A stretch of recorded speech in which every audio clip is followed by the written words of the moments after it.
एक राजा की आंखों में ये आंखें डालकर बात कहने की हिम्मत जब आती है, तब वो शेर कहने का सलीका पैदा होता है कि एक हुकूमत है जो इनाम दे भी सकती है, एक कलंदर है जो इनकार भी कर सकता है।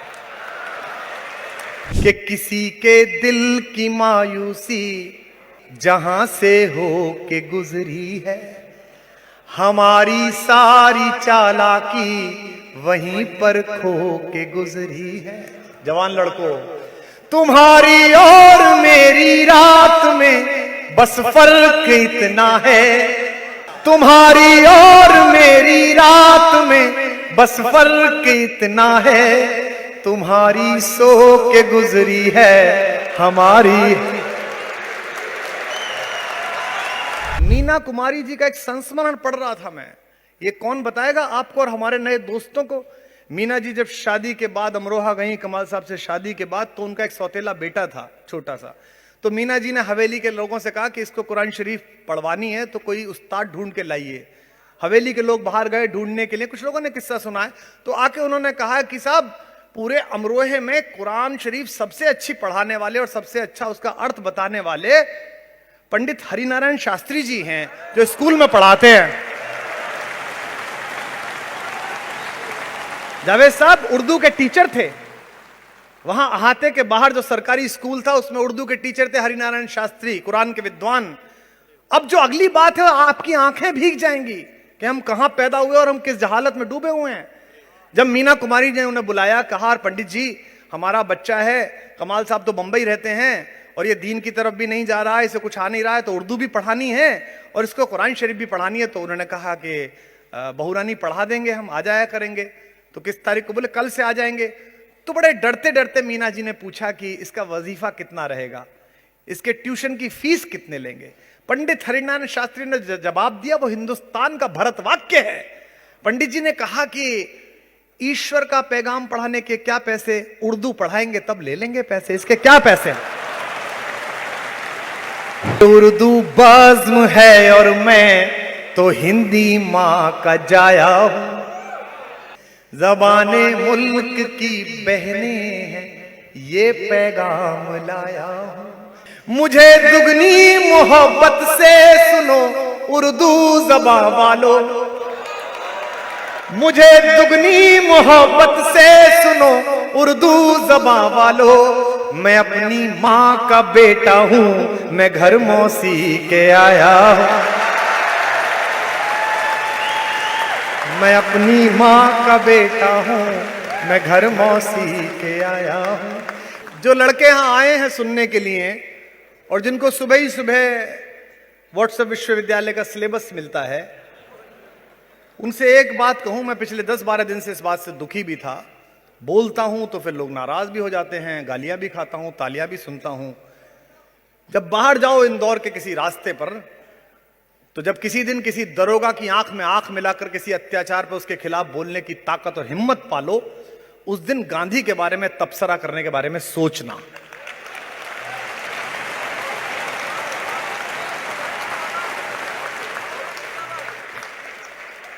1932 में गोलमेज सम्मेलन में गए थे बापू, जिसे कहते हैं ना हिम्मत। तो ब्रिटेन के महाराज से मिलने का समय तय हुआ। मैं एक बात सुना के अपनी कविता सुनाना चाहता हूं। ब्रिटेन के महाराज ने प्रोटोकॉल भेजा कि उनके सेक्रेटरी ने कि जब मिलने आए तो वो सूट पहनकर आए। मैं मास्टर सुंदरलाल जी की कांग्रेस का इतिहास पढ़ रहा था, तो मैं आंखें भीग गई कि हिंदुस्तान ने ऐसे लोग भी पैदा किए हैं और वो चले गए, अच्छा हुआ, वरना क्या सोचते कि उनके बारे में क्या कहा सुना जा रहा है। हम एक दरोगा से बात करते में घबराते हैं, एक तहसीलदार के अत्याचार पे आवाज नहीं उठा पाते, हम लिख नहीं पाते, कह नहीं पाते, फेसबुक पे एक बात लिखते तो सोचते हैं गालियां कितनी पड़ेंगी, नाराज कितने होंगे। 32 में गांधी गए और जॉर्ज पंचम ने लिख के भेजा उसके सेक्रेटरी ने कि सूट पहनकर आए मिलने के लिए। लेकिन गांधी होना तो तेजाब होना है, गांधी होना तो फौलाद होना है, गांधी होना तो हिंदुस्तान की साझी लड़ाइयों का सबसे बड़ा कमांडर होना है। बापू उसी फकीरी में एक धोती पहने हुए और चंपारण से मिली हुई लाठी लेकर दरवाजे पर हाजिर, बंकिंग पैलेस के अंदर। पता चला महाराज को कि वो आदमी ऐसा आ गया। चर्चिल तो कहता ही था अधनंगा फकीर। कहा गया कि वो ऐसे आ गया है। तो महाराज ने सोचा, जॉर्ज पंचम ने सोचा मिलते हैं इससे। और मास्टर सुंदरलाल लिखते हैं और ब्रिटेन के इतिहासकार लिखते हैं, जो जुमला बोलूं आप 3 दिन तक सो नहीं पाएंगे इसे सुनकर। जॉर्ज पंचम के सामने गए बापू तो उसने पूछा, well mister Gandhi, where are your clothes, तुम्हारे कपड़े कहां हैं। इसे बोलने के लिए छाती चाहिए, बिना साइज की जो उन्होंने बोली बात।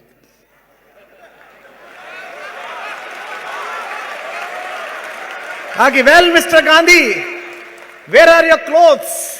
गांधी ने मुस्कुराते हुए जवाब दिया, not only mine emperor, you have stolen the clothes of my whole country. केवल मेरे नहीं, पूरे देश के कपड़े तुमने चुरा लिए हैं। एक राजा की आंखों में ये आंखें डालकर बात कहने की हिम्मत जब आती है, तब वो शेर कहने का सलीका पैदा होता है कि एक हुकूमत है जो इनाम दे भी सकती है, एक कलंदर है जो इनकार भी कर सकता है। मैं पहली 4 पंक्तियां पढ़ता हूं कि मैं अपने गीत गजलों से उसे पैगाम करता हूं, उसी की दी हुई दौलत उसी के नाम। हवा का काम है चलना, दिए का काम है जलना। हवा का काम है चलना, दिए का। मैं अपना काम करता हूं, वो अपना काम करती है, मैं अपना काम करता हूं। और 4 पंक्तियां सुनेगा कि किसी के दिल की मायूसी जहां से हो के गुजरी है, हमारी सारी चालाकी वहीं पर खो के गुजरी है। जवान लड़कों, तुम्हारी और मेरी रात में बस फर्क इतना है, तुम्हारी और मेरी रात में बस फर्क इतना है, तुम्हारी सो के गुजरी है हमारी,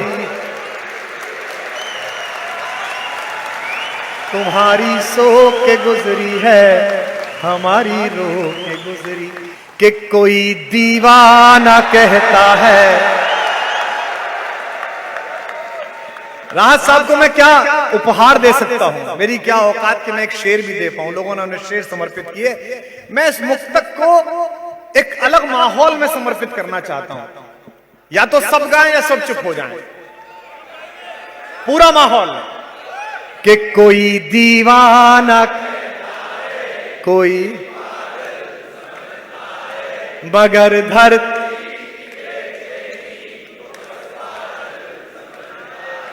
मैं तुझसे दूर, ये तेरा,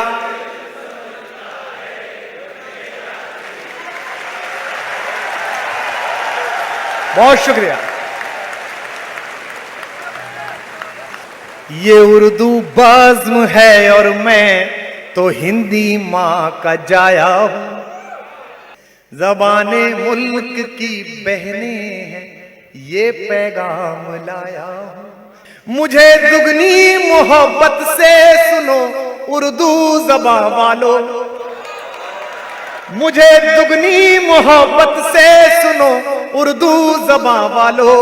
मैं अपनी माँ का बेटा हूँ, मैं घर मौसी के आया हूँ। मैं अपनी माँ का बेटा हूँ, मैं घर मौसी के आया हूँ। कि मोहब्बत एक एहसासों की पावन सी, कभी कबीरा यहाँ सब लोग जो तू,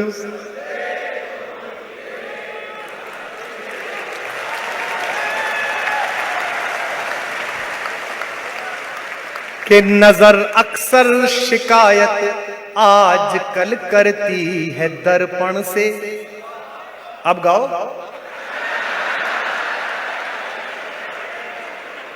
नया निकाल लिया कि नजर अक्सर शिकायत आजकल करती है दर्पण से, थकन भी चुटकियां लेने लगी है तन से और मन से। कहां तक हम संभाले उम्र का हर रोज गिरता घर। तैयार हो जाइए। कहां तक हम संभाले उम्र का हर रोज गिरता घर। तुम अपनी याद का मलबा हटाओ दिल के आंगन से। तुम अपनी याद का मलबा हटाओ दिल के आंगन से। कि ये मुक्तक मैं पढ़ता नहीं हूं, लेकिन पिछले महीने जो सियासी घटनाक्रम हुआ है तो मुझे लग गया कि पढ़नी चाहिए। कि समंदर पीर का अंदर है लेकिन रो नहीं सकता, ये आंसू प्यार का मोती है इसको खो नहीं। मेरी चाहत को अपना तू बना लेना मगर सुन ले। पता ना इंदौर वालों, मेरी चाहत को अपना तू बना लेना मगर सुन ले। जो मेरा हो नहीं पाया वो तेरा हो नहीं,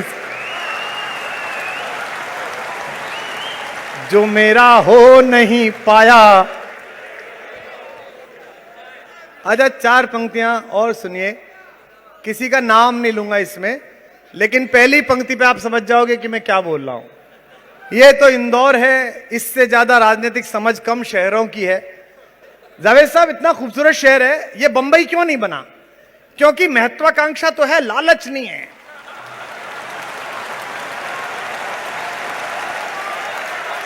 लालच नहीं। पूरी लड़ाई और पूरी सफलता की योजना इस बात पर निर्भर है कि सुबह पोहे वाले से बात किए, गुरु सेव नहीं डाले तुमने इसमें बराबर। इसी पर पूरी योजना है। पहली 4 पंक्तियां सियासत पर पढ़ रहा हूं, नाम नहीं लूंगा। नाम लूं फिर नर्मदा में नहाऊं, क्या फायदा। बिना नाम लिए पहली पंक्ति में समझ जाएं कि मैं कहां बोल रहा हूं। कि मुझे वो मार कर खुश है कि सारा राज उस पर है।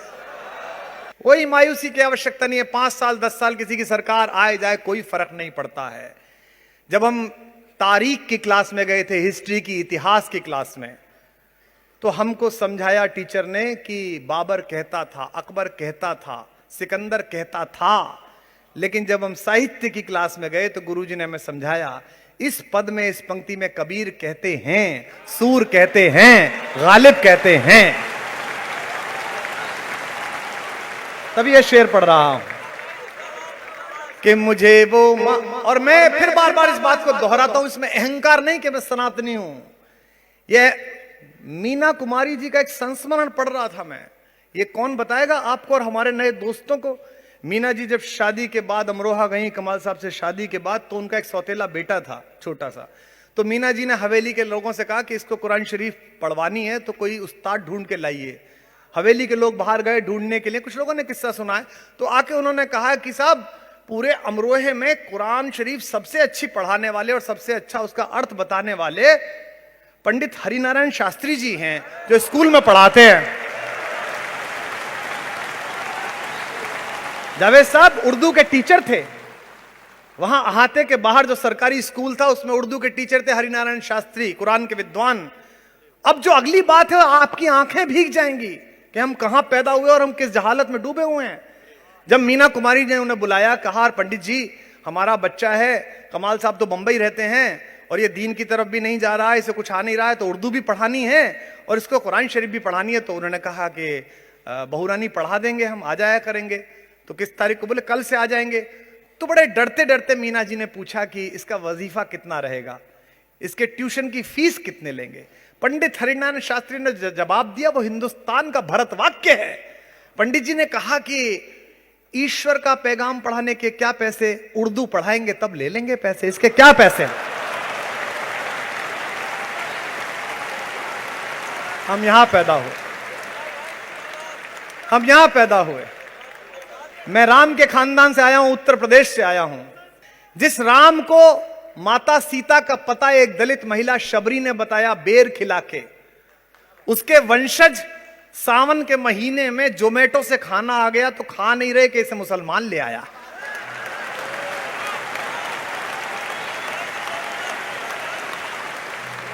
और जाहिल दोनों तरफ बराबर हैं।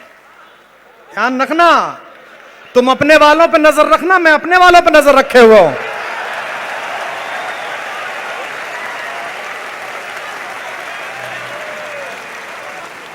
ये जश्न जारी रखो, कोई फर्क नहीं पड़ता ये कितना भी खेत जोत लें अपने नफरत के ट्रैक्टर से, जब तक हम जैसे दो चार जिंदा हैं इनके खेत में चरस बोए रहेंगे।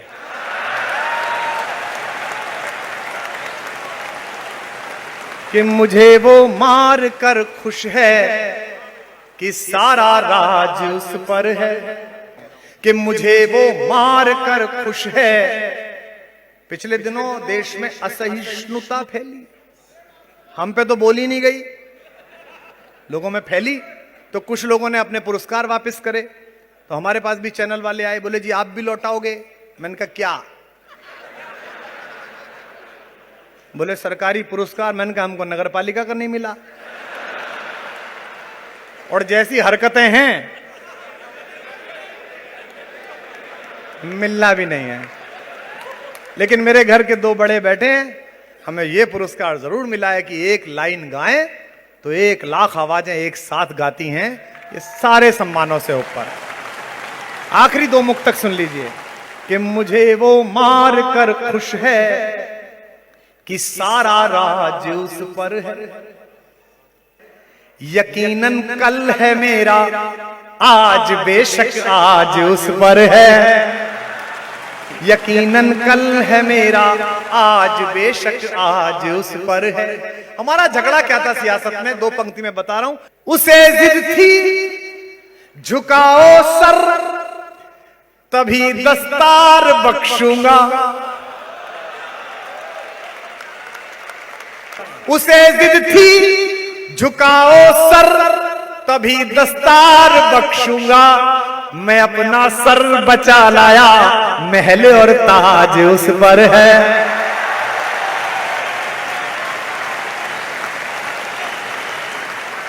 मैं अपना सर बचा लाया महल और ताज उस पर है। इंदौर में एक अच्छी बात क्या है, इंदौरी पूरी दुनिया में कहीं हो वो पहचान में आता है। स्विट्जरलैंड के लूसन में बैठ के जो पिज्जा में सेव भर के खाए,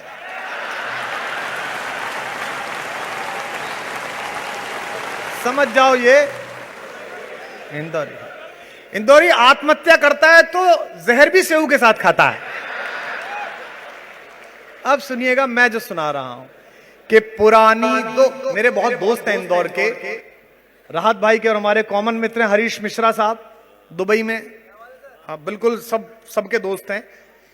इस हॉल में, इस अभय प्रशाल में जो दोस्तियां बनाई हो आपने, जिंदगी में बड़े हो जाना तो बचपन की उन सारी दोस्तियों को साथ रखना, क्योंकि जो बचपन की दोस्तियों को साथ नहीं रखता वर्तमान तो उसका मार्ग रोक ही देखता है, भविष्य भी उसके दरवाजे बंद कर देता है। तब कह रहा हूं राम जब चले तो रास्ते में एक ही आदमी था जिसका एहसान था उनके ऊपर, वरना पृथ्वी पे एहसान किया उन्होंने। और वो व्यक्ति था जब वो आकर खड़े हुए गंगा के किनारे, कोई पार कराने वाला नहीं था, जिसने उन्हें नाव से गंगा पार कराई। और जब राम का राज्याभिषेक हुआ, दुनिया का सबसे बड़ा शपथ ग्रहण समारोह, तो उसमें राम की ओर से अकेला ऑफिशियल जो मेहमान बुलाया गया वो गंगा पार कराने वाला केवट था, मल्लाह था। कि पुरानी दोस्ती को इस नई ताकत से मत तोलो। ये इस मजमे से लेके जाना आज रात।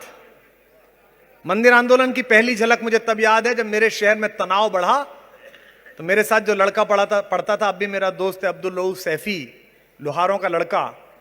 एक दिन वो एक बड़े से कागज में लपेट के एक लंबी सी चीज लाया, तो मैंने कहा ये क्या है रऊफ? बोला यार लोग कह रहे हैं कि दंगा मंगा होने की संभावना है, मैं तेरे लिए तलवार बना के लाया हूं।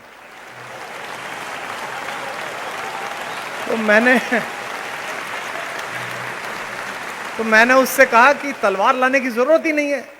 जब जब दंगा होने की संभावना शहर में दिखाई दे, तू बाजी से कह देना कि वो और तेरे बड़े भाई हमारे घर के बाहर आके सो जाएं, और जब तेरे घर पे लगे तो मैं अपनी दीदी को लेके तेरे घर के बाहर आके सो जाऊंगा। तब पंक्तियां पढ़ रहा हूं कि पुरानी दोस्ती को इस नई ताकत से मत तोलो, ये संबंधों की तुरपाई है, षड्यंत्रों से मत खोलो। ये संबंधों की तुरपाई है, षड्यंत्रों से मत खोलो। मेरे लहजे की छैनी से गढ़े कुछ देवता जो कल, मेरे लहजे की छैनी से गढ़े कुछ देवता जो कल मेरे लफ्जों पे मरते थे, वो अब कहते हैं मत बोलो।